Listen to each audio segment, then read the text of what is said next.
নমস্কাৰ।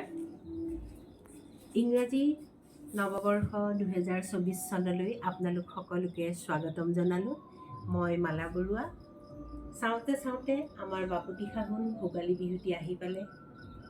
মাঘৰ বিহু বা ভোগালী বিহু কোৱা হয় আৰু এই ভোগালী বিহুতে লাড়ু, পিঠা, সান্দহ ইত্যাদি বনোৱা হয়। ময়ো অকণমান বনালোঁ।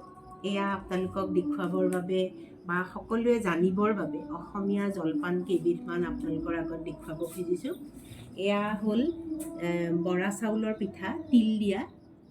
তাৰপিছত এয়া হ'ল আমাৰ বৰপিঠা বা কিছুমানে তেলৰ পিঠা বুলি কয়। তাৰপিছত এয়া নাৰিকল দিয়া লাড়ু, নাৰিকল দিয়া পিঠাগুড়ি লাড়ু। এয়া তিলৰ লাড়ু, এয়া ময়দাৰ বিস্কুট ঘৰতে বনোৱা। এয়া নাৰিকল লাড়ু, এয়া গুড় দিয়া পিঠাগুড়ি লাড়ু, এয়া মুড়ি লাড়ু, এয়া এবিধ পিঠা। এয়া নাৰিকল দিয়া চুজি, নাৰিকল, ঘিউ দিয়া পিঠা। এয়া আমাৰ যিটো ভজা চাউল বুলি কয়, চিৰা, দৈ, মিঠৈ, এয়া আটাৰ নিমকি। এইবাৰলৈ মই এইখিনিকে বনালোঁ। আশা কৰোঁ সকলোৱে মোৰ ভিডিঅ'টো চাই ভাল পাব আৰু অসমীয়াৰ কেইবিধমান জলপান আপোনালোকৰ আগত দেখুৱালোঁ। সকলোৱে কুশলে থাকক, সকলোৱে মাঘৰ বিহুৰ জলপান খাওক। ধন্যবাদ।